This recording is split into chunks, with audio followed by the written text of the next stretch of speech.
My name is Monique Sarias, and I'm a subject specialist at NSERT, and I work within the English unit. In this session, we'll be looking at the meaningful integration of technology in the classroom as used with the Reduced curriculum.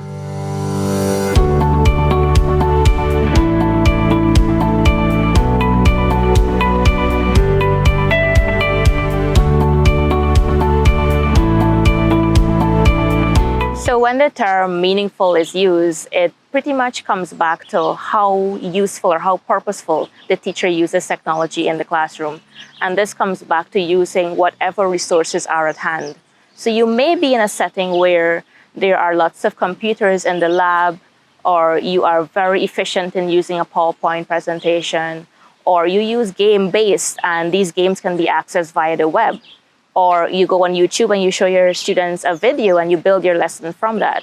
But it doesn't mean that you're just using a video for using a video's sake, but you're using a video in the lesson for a reason. It could be used to anchor your lesson in terms of giving context and linking to what students already know. It could be used as an assessment means. So they could probably even create a video to show that they understand a certain concept. And since technology is integrated into the various subject areas, a social studies teacher, for instance, can have his or her students work on a project where they create a video based on diversity. And they could probably do like a 3-minute video or something. And this is something students are familiar with. So we don't have to burden ourselves with worrying if they know how to use the technology, because the children know how to use the technology. The teacher doesn't need to know, but the teacher does need to know how to use it. So I would advise teachers to get to know the technology and use it. Because for example, a video, you can use several different technological tools or apps to record a video. It does not have to be TikTok, but students understand the concept of TikTok and recording it within the time frame that's given. So it would be great to see teachers use this in not just for teaching, but even use it as an assessment, where they create something, and that goes back to collaborative learning, which we spoke about before, and diversity, and basically keeping up with the times, because we're living in an era where all the students we're teaching right now are or can be termed as digital natives. So they grew up with a screen around them, a TV, a tablet, a phone. They're always in front of a screen. So we have to make use of the technology once it's there. That's basically it. Being meaningful means being deliberate in how we use it and using it for teaching and learning in effective and efficient ways.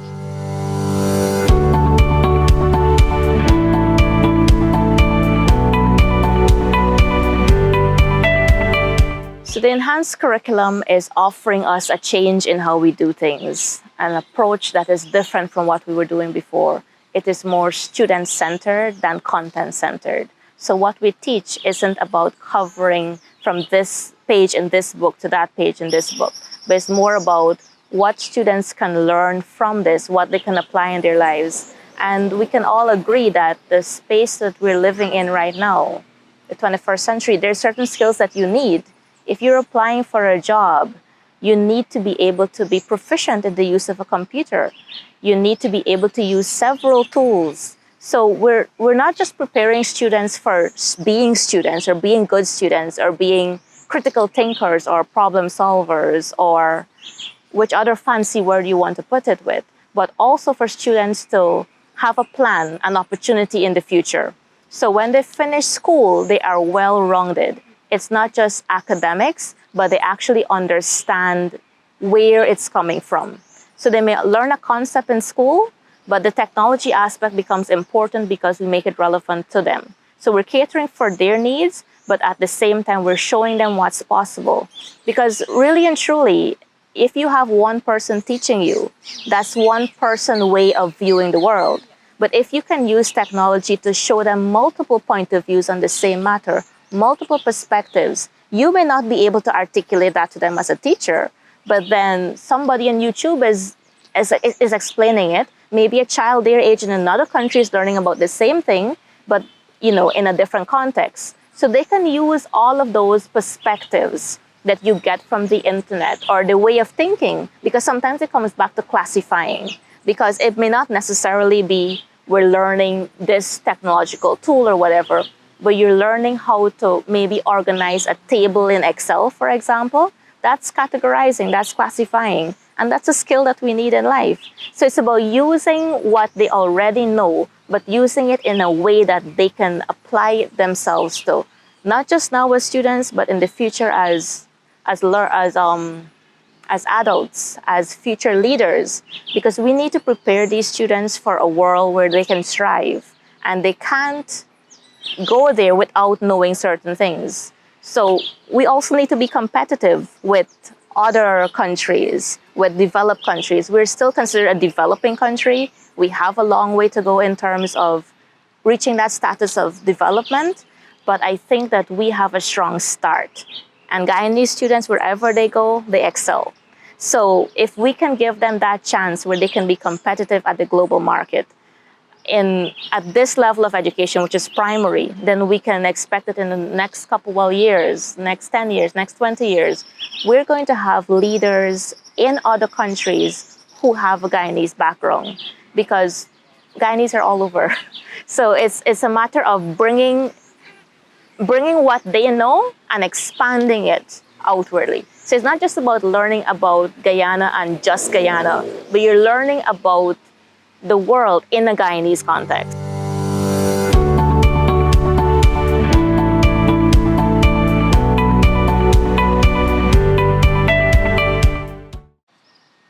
I think one of the challenges that I can think of offhand is the lack of resources in some areas of Guyana due to internet connectivity, due to lack of devices, and even teachers on the coast, they may have a lot more at hand, but we cannot assume that they all know how to use these devices or the websites or so forth.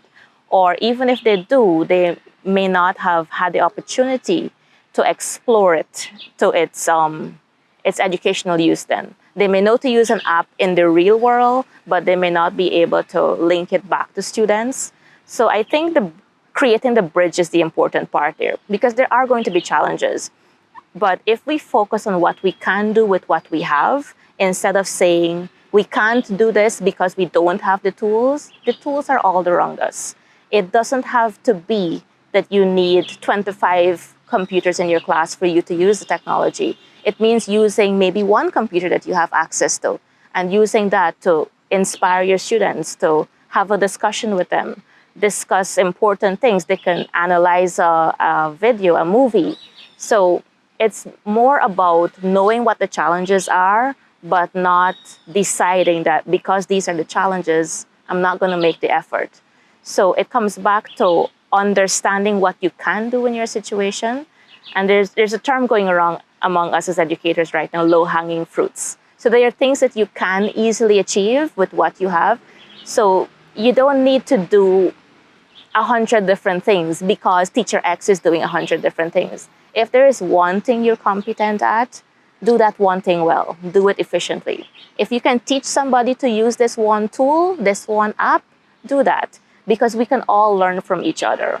So I think part of meeting those challenges is understanding that there are solutions, and both our teachers and our students, we want to be problem solvers. So the problems will always be there. Nothing will fix all the problems all at once. The minute some problems are fixed, other problems arise. So it's about meeting those challenges, solve those problems, use what we have, and use it effectively and efficiently.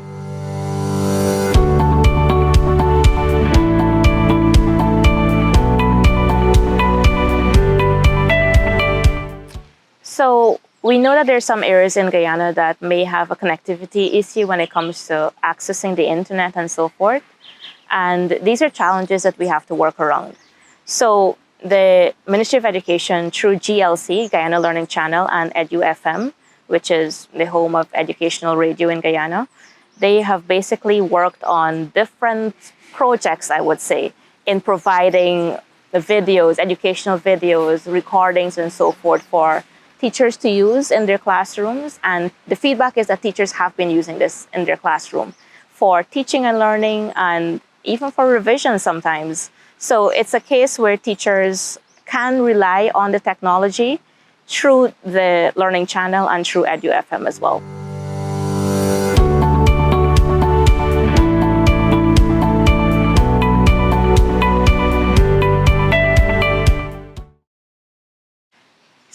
So during the time of COVID, when we were all at home and we couldn't go to work and we couldn't go to school, one of the things that we were asked to do as teachers was to complete the Profuturo course, which basically catered for teachers' technological knowledge and how to use the technology in their classroom, creating this whole integrated approach. And this was even before the renewed curriculum was launched. So teachers were given training, but they had to take the initiative to benefit from the training.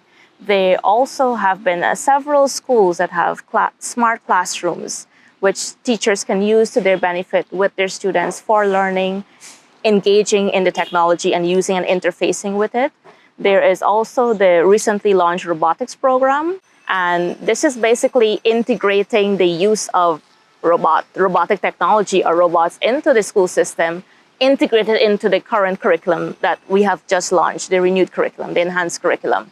So this is going to give students an idea of how coding works. The same way we can speak English, French, Dutch, whatever language, coding also has a language of its own. So the robotics program wants students to learn about programming and coding from a young age to give them more opportunities as they get older to expand into science field, technology field, and all those different things.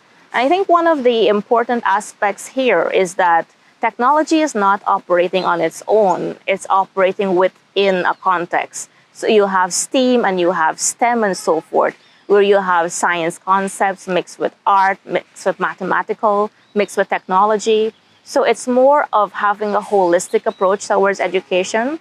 So as much as we talk about technology, we have to talk about mathematics, we have to talk about science, we have to talk about all these different things. There are different forms of technology as well. Some people may just think that technology is a computer. It's not just a computer. It's all around us, there is technology. So it's a matter of using it, finding out what we can use in our environment, making use of the Guyana Learning Channel, making use of EduFM.